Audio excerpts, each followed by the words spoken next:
Hello, hello, hello, hello, hello, hello. Um, so it is a gorgeous day outside. I wanted to do this from outside like I did in previous years, but I cannot get a strong enough signal to I don't know what's happened with our signals here, or the cell towers, or the Wi-Fi, or whatever it is. But I can't get a strong enough consistency with broadcasting or like staying connected to do this outside. But it is a gorgeous day here. I hope it's a gorgeous day where you are as well. It's just sunny and perfect summer weather. It's not hot. It's warm and a little breeze and just yummy. And we have, at least where I am, I've talked about this before. There's a screen of pine trees that my neighbor planted, and these birds that go whoosh, whoosh, whoosh by these trees. It's really amazing. So the yellow birds and blue birds and red birds and gray and white birds. And I mean, I could start naming all the birds, not just the colors, but it's really amazing. All right, so they're bluebirds, they're cardinals, there's black-capped chickadees, and they're they're just really nice. It's fun. So here's that. I am really looking forward to today's yickety yak. We're going to see what comes through. It is really about listening. And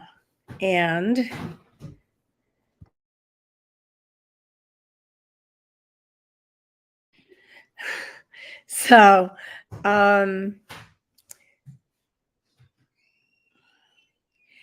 I can you hear that door? It's like I live in a haunted house.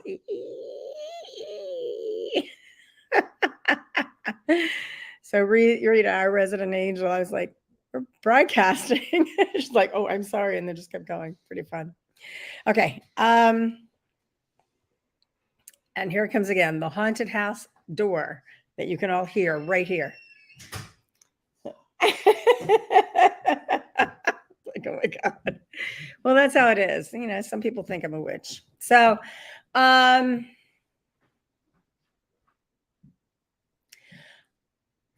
topic today is, are you listening? And I'm going to guess that you're like me, and there are many times when you've had that, like a little thought, or that quiet inner voice, or a gut feeling, or just kind of a flash picture, or just an inner knowing. It happens lots of different ways, but I'll call all of that there's something that tries to steer us a particular way. And then, holy smack, how many times have I or have you ignored it, stepped over it, bypassed it, actually just simply like got the message and moved on as if that message didn't happen. And looking back, it's like, you know, I knew that, or I had a feeling, or whatever there is like that. So much of my life, I have worked to align myself with that voice. That when that voice happens, I do what I can to, the word is obey, which is pretty funny because to this day, I'm almost 70 and I still tend to be a bit like a rebellious teenager. So obeying is not exactly a strong suit for me.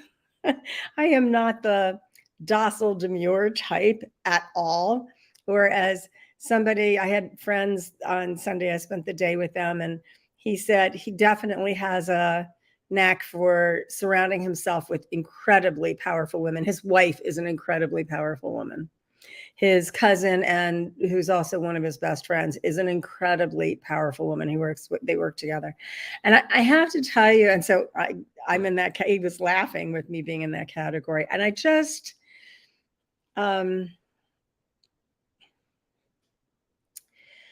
it's not easy for me as a personality to just, you say, oh, okay, just tell me what to do. I'm not that person. So when I am being told what to do, I have gotten much, much more. This has been a really long journey for me, but I am much, much better at saying, okay. And sometimes just waiting. Out in my backyard, there's a sycamore tree. And it doesn't look great right now. I think next year it's going to look fabulous, but right now, not so much. So here's the history on this really phenomenal tree. There was a bucket with a dead stick in it outside of a Whole Foods that I was shopping at. And it said, free tree, underneath of which it said sycamore. And so it was just I'm seriously like just in a bucket, and it was a stick. And I was really curious because the stick, there's nothing about it that looked alive. And so I took the stick home and I thought, what the heck?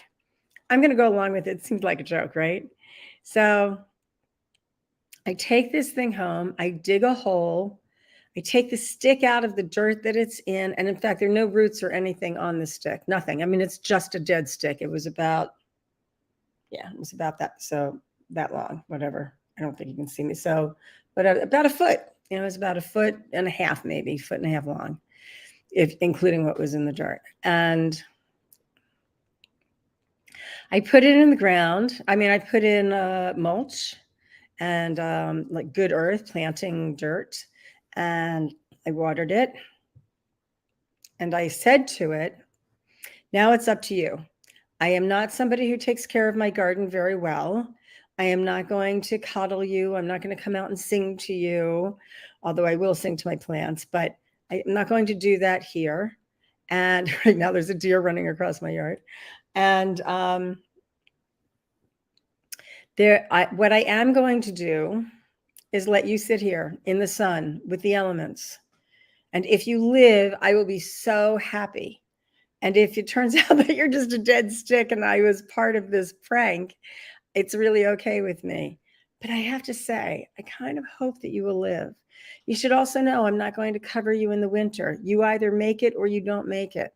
But I'm hoping that you do. And I walked away. Oh, one more thing I said to it. I said, thank you. Whatever it is you are, thank you. And then I walked away. All right, that's it. The following spring, it was a bigger stick. So something had taken root and it had in fact grown. And so it was just a taller stick, but coming off the stick were other little sticks. So I was like, well, I'll be darned.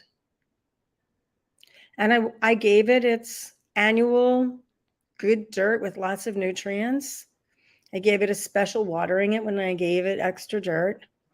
And I said the same thing to it. Up to you, baby. I am not going to coddle you or take care of you. This is about you living and making it in the world or not. And I'm okay either way. But I must say, I do hope that you will live and become a tree. And I walked away. 3rd year. This was not a bigger stick. This was a bigger and thicker and had a little bit of a trunk and then had some branches coming off of it. And those branches had leaves that bud. And I was just amazed.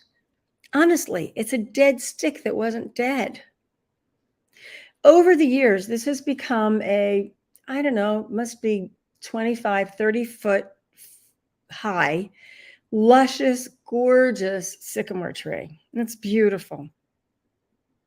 And then last year, when we went through the locusts, I didn't have a way to protect it. I actually oh my God, this was the time when I wanted to, and I couldn't. It was way too big to cover or net. And it was devastated. I'm looking at the tree right now. It was just completely devastated. Locusts were absolutely all over this tree. And I knew it is in fact possible that this tree has died. And this spring, there was nothing green and nothing sprouted. And I was very sad, actually, thinking I might have actually lost my sycamore tree. But I heard a voice, and the voice said, just wait. And I'm like, just wait. And it was quiet. And the next time I looked at this barren tree with no leaf or bud or anything, just naked branches, I thought, oh, I'm going to have to take this thing out of the ground. And I felt sadness. And I heard a voice. And the voice said, just wait. Okay. So I just waited. And another few weeks, I mean, spring isn't that long. Another few weeks go by, and it is still indeed a very barren, nothing blooming, no green, nothing on the tree. And I went up to the tree and I said, thank you for the years of being so beautiful in my life. What an amazing surprise and gift of life you have been for me. And I walked away, and the tree said, come look. I heard a voice that said, and it was from the tree, that said, come look. And I looked, and I'm looking, and I'm looking, and I felt pulled to look another way. And there was some green on the bark itself. And I thought, I've never noticed that on this tree. And then I heard this voice that said, just wait. And a few more weeks went by, and the beginnings of little green leaves began to come. It is not the rich, full sycamore that it was. It has a very full top. The top is good. It is sporadic through almost the entire length and width of the branches and the main branch. And then on the bottom, there's like spotted clumps of leaves. But I have heard, just wait. Next year, all will be fine. So I have a lot of this that happens in my life kind of on a daily basis. And I don't always listen, but I do my best to honor that voice. There are times when almost randomly the name or an image or a feeling of somebody I know will come into my consciousness. And I have learned that when that happens, it would be good for me to call. So I do. I want to tell you, this is not most of the time. This is all of the time. As in all of the time when I do that, that person will say, oh my God, how did you know? So I trust that. And I've learned to trust that over the years. And it has taken practice. It has really, truly taken practice. I believe that we live inside something resembling the illusion of control. We don't really control anything. And I suspect that intellectually we all know that. But in practice, in life, we don't live like that. We try to control our lives, our environment, ourselves. We try to bring ourselves into day to day with something where we have some control over our emotions, over how things go, over how much money we make, how we spend. Invariably, monkey wrenches get thrown into the works, flies get into the ointment, and life throws us curveballs that we have absolutely no way to anticipate. But I think that happens when we're not listening.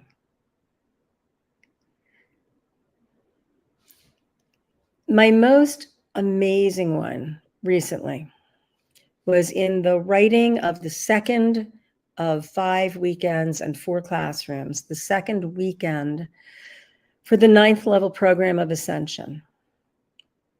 There is a massive amount of material that has been produced through this one little vehicle, me. But most of it has been oral, like today, this is oral. It is not codified. It hasn't been written down. It hasn't been kept in a series of talks. It has simply been an oral teaching. And I've had a lot of years of teaching orally. So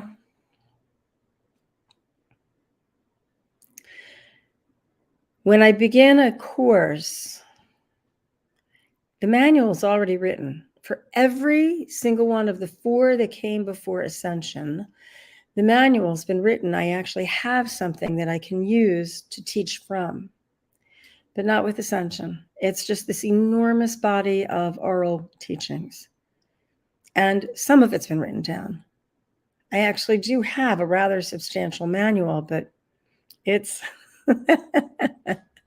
not organized and makes no sense.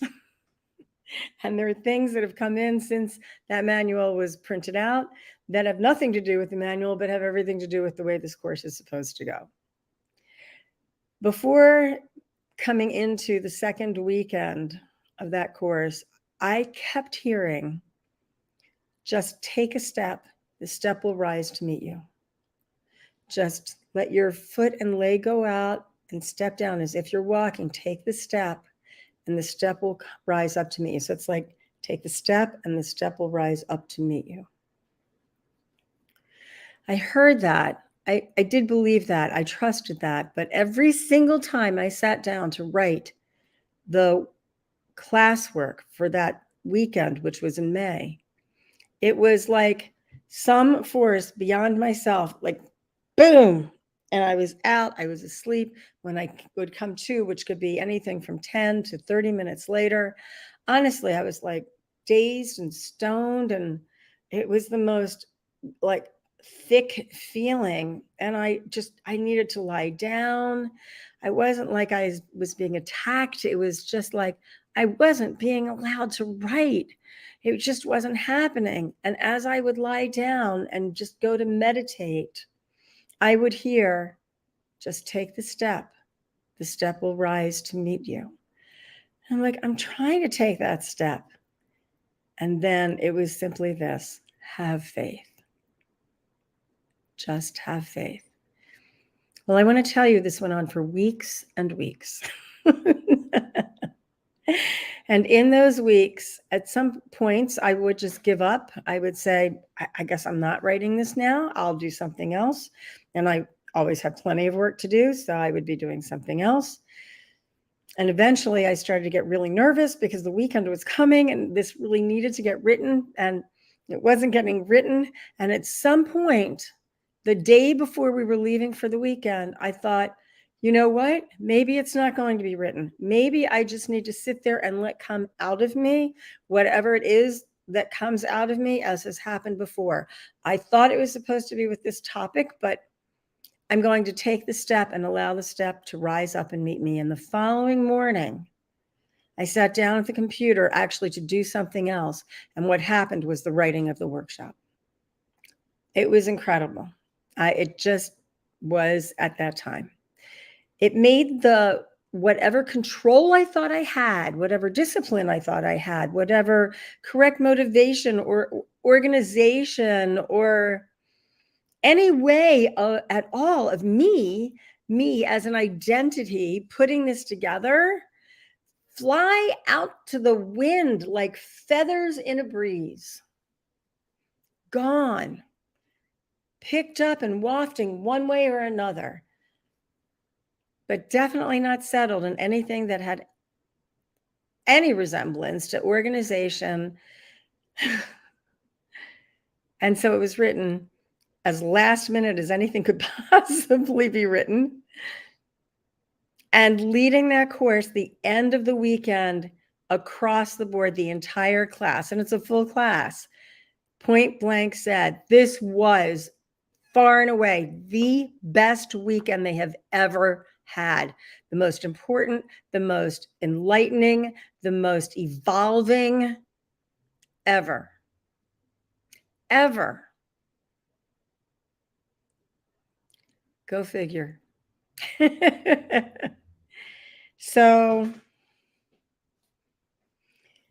It's definitely given me pause. Courage, of course, is not doing things because you or I are brave. Courage is that when you or I are afraid, we take the actions that are there to be taken anyway. And that's where it was when I was finally, truly, legitimately in my world, afraid of going into the weekend having what I thought was nothing, but I was willing to do that. Then what the something was came through incredibly loudly and clearly. It was beautiful. And so I spent the next 7 or 8 hours just right. I was up pretty early and I get up pretty early in the morning. So I was just writing and writing and writing as it spilled forth. So I'm going to ask you again, are you listening? Can you take a step and trust, have faith that the step will rise up to meet you?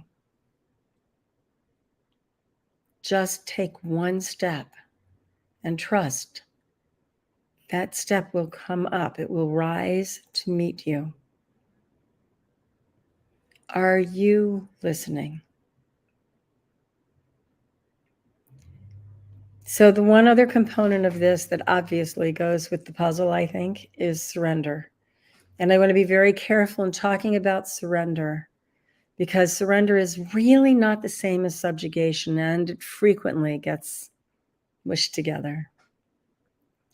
Surrender is not a lay down, cave in, I give up, raise the white flag, although some pieces of it are like that. But it is not subjugation like I am now your slave. I am under your thumb. I am at your whim and your call in a way that has you overpower in a binary way of strong and weak me. To the contrary, it is in fact surrender.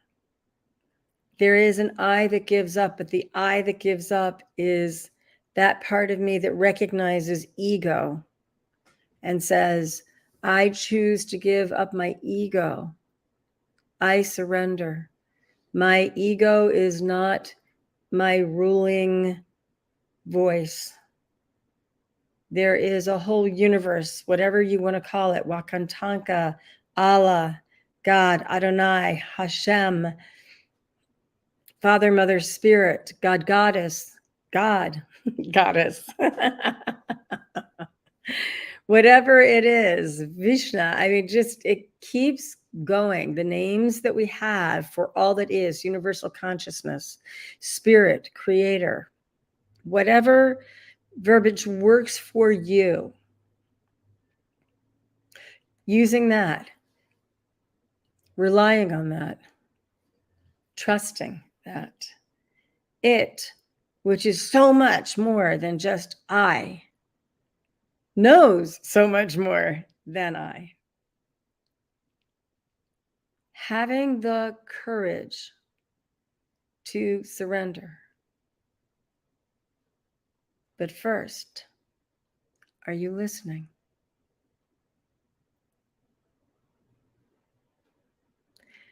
Okay, we'll look for comments.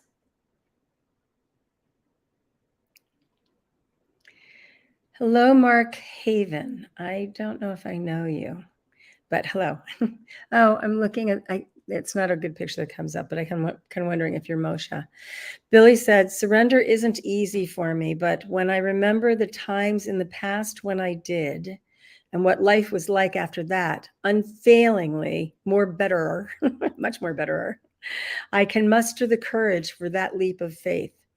Faith in me, faith in the all of it. Beautiful.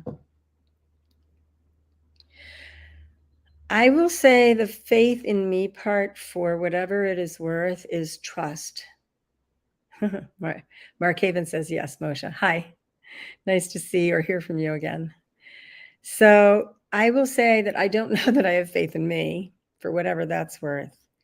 I do at this point trust me. I believe that I am trustworthy to take the actions that when I listen, what I am listening to, that I will do.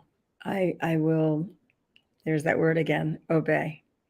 I will say the words faithful to as I hear them, and I will do the actions faithful to as they come to me to do. And I'm still learning. There are so many times I am still not yet always listening. And I can only imagine what life would be like if I did. Honestly, if we want Zoetic to be global, we're all going to need to do a lot more listening. All right. So, all right. Shall we meditate?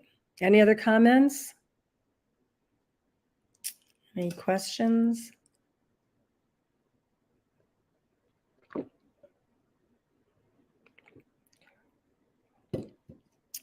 All right. Let's do a meditation. We'll be an active listening for this one, that's for sure. All right. So get yourself comfortable, whether it is sitting down or lying down.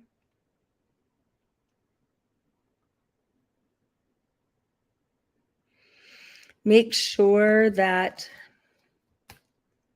all of your body parts are well supported, your head and neck, your shoulders, arms, hands, your back and hips, your thighs, knees, lower legs, ankles, and feet, everything supported in a way that you can have no attention on your body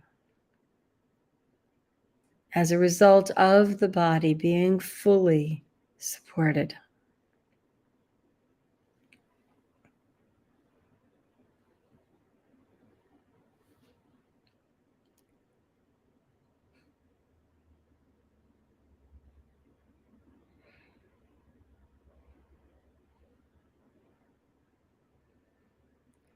And now adjusted.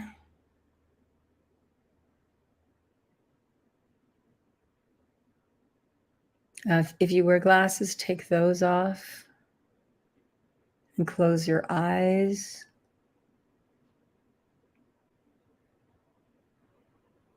And just breathe. Breathing in deeply. Breathing out deeply. Breathing in pure white light from everywhere. From under your feet and above your head. Pure white light coming in from in front of you, behind you, on top of you, underneath of you, around the curves and through the angles. Your physical body fully filled with pure white light. And in exhaling, release that pure white light and anything else it carries.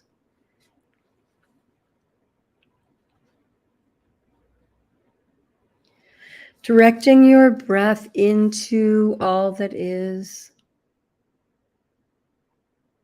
with an intentionality that whatever is there is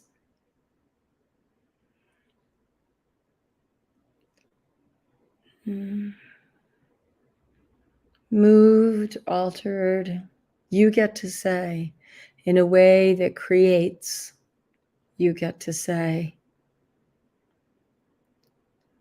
It could be healing for the wounded, or food for the hungry, or saving whales, or manatees, or elephants. It could be rain where there is drought, and sunshine where there's flood.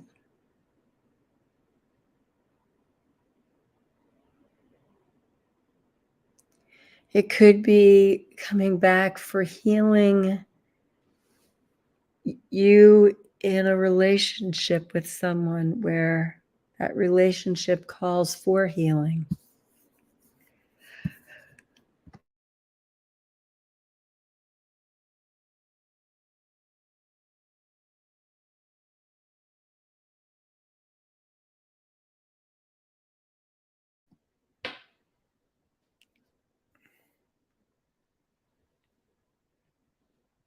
Or healing in your own body.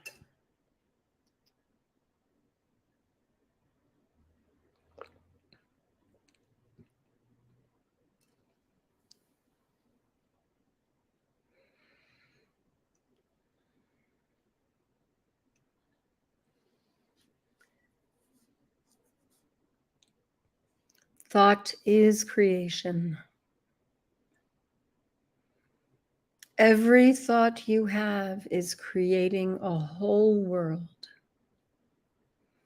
Thought is creation. Are you creating consciously or unconsciously? Thought is creation.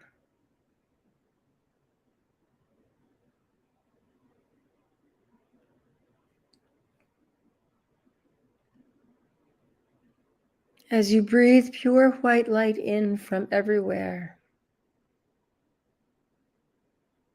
filling the whole of your system, from the tips of your hair to the tips of your fingers to the tips of your toes, with pure white light.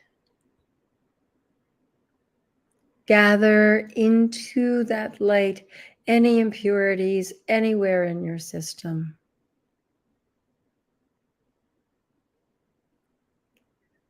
And breathe out deeply,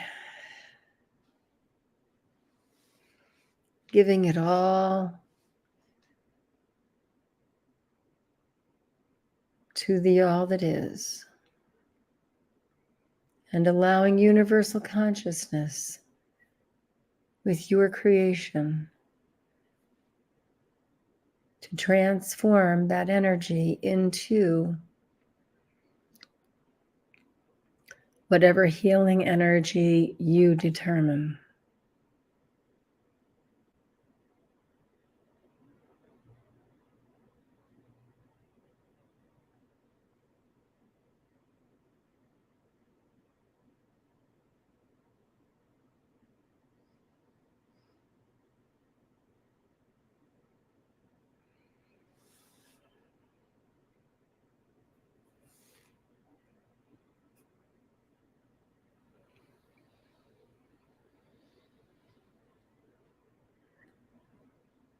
Notice how you are just simply getting quieter.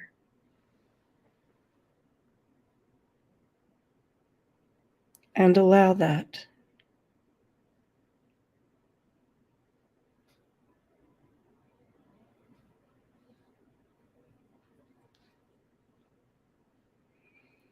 Enable the gift of being witness to own self without interfering, simply as witness.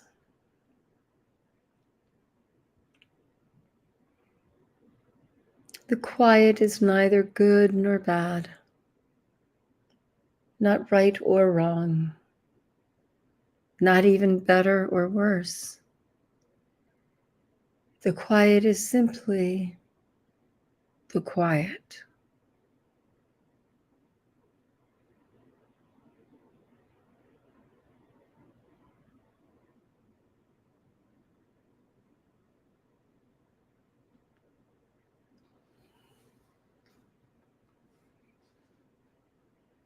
Breathing in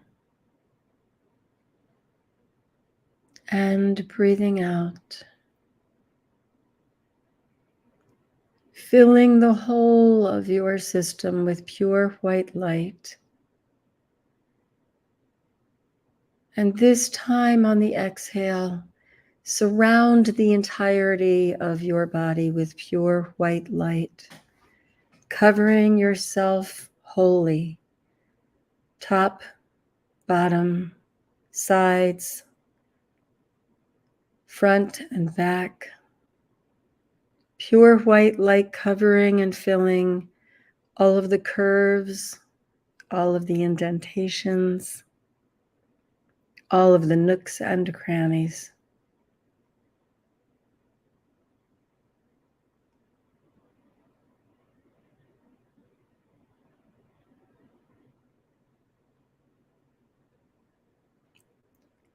Who you are is a being of pure white light, both within and without, and everything in between.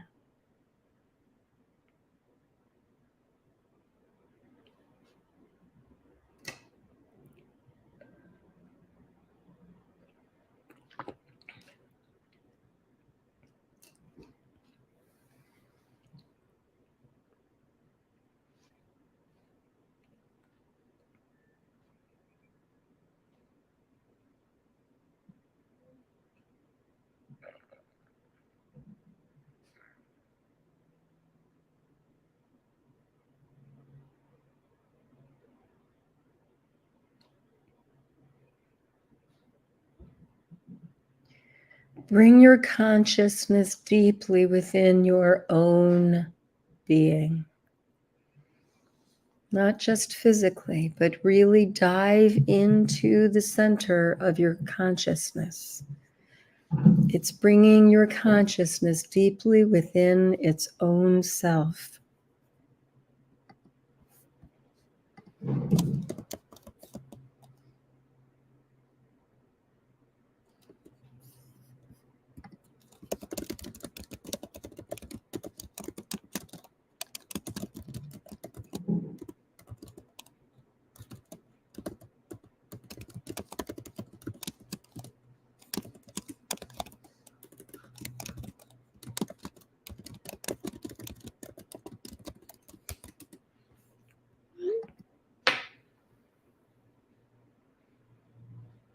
Going deeper and deeper into your own being.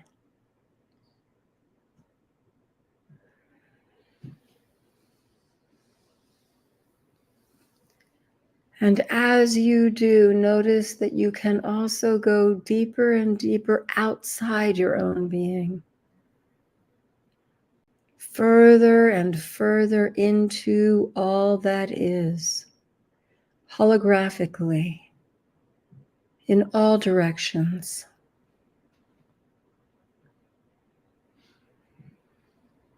Omnidirectionally going out, omnidirectionally going within to a single, minute center aspect, who you are.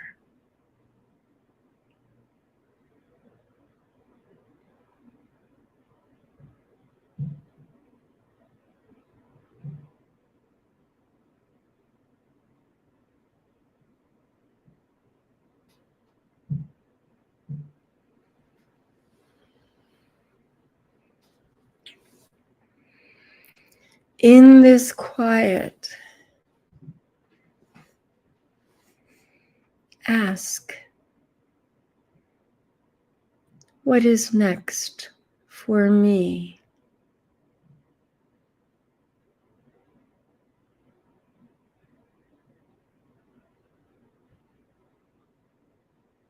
The answer will be simple and true.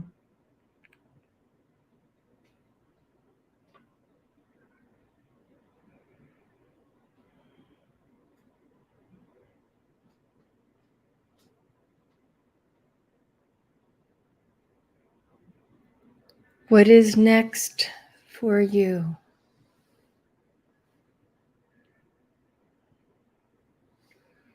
You might hear the answer, simply have a thought. It might show up as a feeling in your body.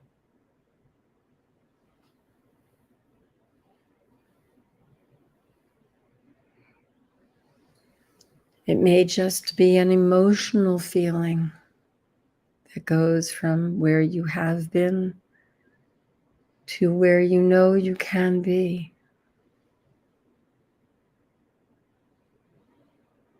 What is next for you?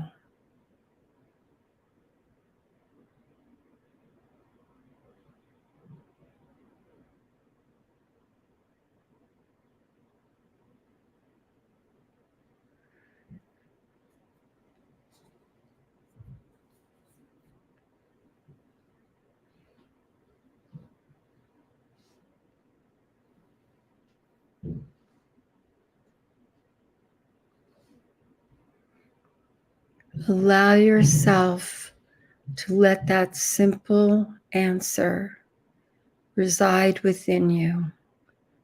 There is no judgment, neither good nor bad. It is simply what is next for you.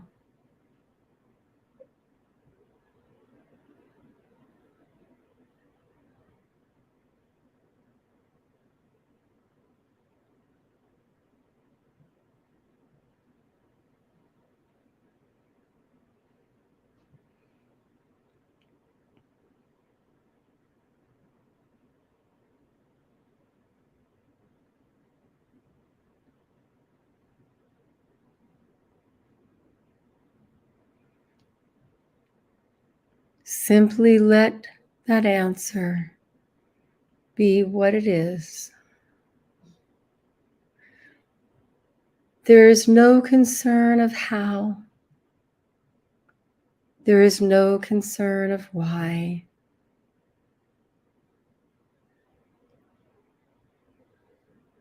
Simply what is next for you.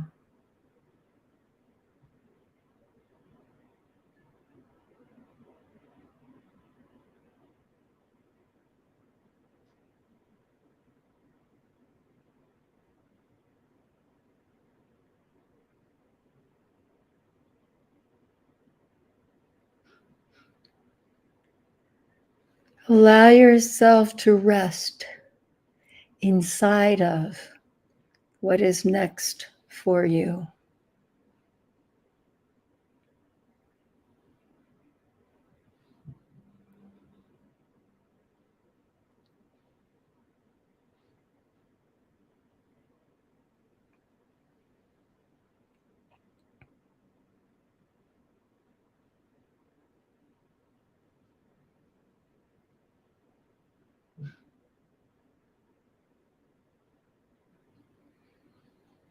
And possibly notice how easy it is to just listen.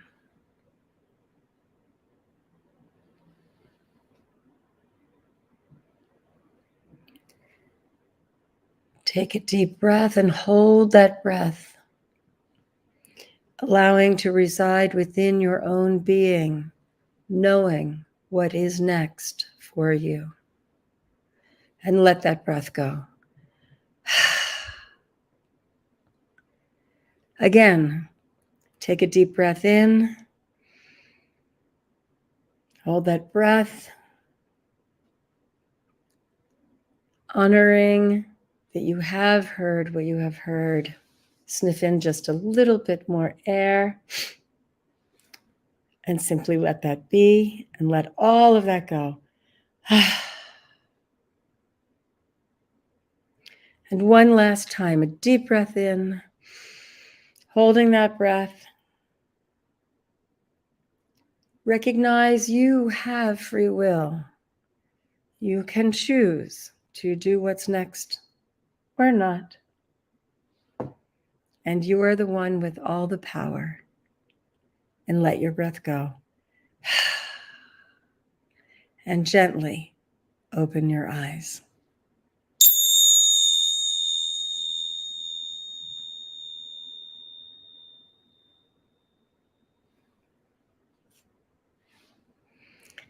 Welcome back, if you are back. If we didn't get lost in the meditation.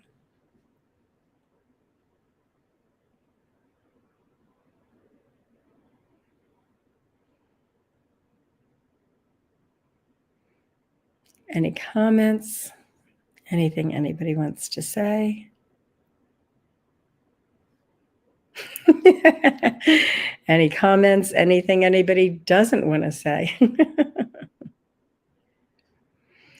Billy said, lovely, although I think I time traveled from the beginning to the end of the meditation. I don't know what that means. Mark says, obey feels like being beaten down. Respect would include self with other and be a far more complete chosen participation. Just my 2 cents worth. I think actually the other word I use rather than respect is honor. Like I honor what I hear. That's the other piece of it. I think respect is slightly different take on it. All right. So, but I don't have any charge on the word obey. And you do. So if that word does not work for you, don't use it. I can respect something and not do anything about it, but for me to honor what I have heard, it means doing what's been given. So maybe that word might work better for you. But I don't have an issue about obeying at this point, even though I can be a rebellious teenager. So, okay. I can't tell what he said. I think that's a thumbs up. I'm not sure. And Billy said he just clicked out. All right.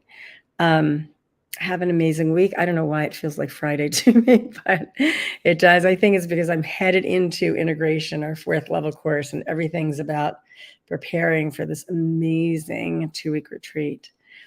So I will not, and actually Linnea also will not, will be running reruns next Tuesday and the Tuesday after that.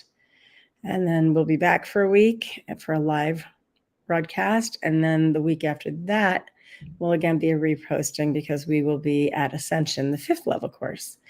But anyway, that's it. So have a truly blessed couple of weeks. May you go through this listening. May you have your next 2 weeks really just listening within and honoring or respecting, if you want to use Mark's word, honoring or respecting or obeying that which you get and trusting that just for you. Why not? See how it goes when you do. All right. I give you my love for real, and may every step you take be one that you tread, knowing that you are loved. Bye-bye for now.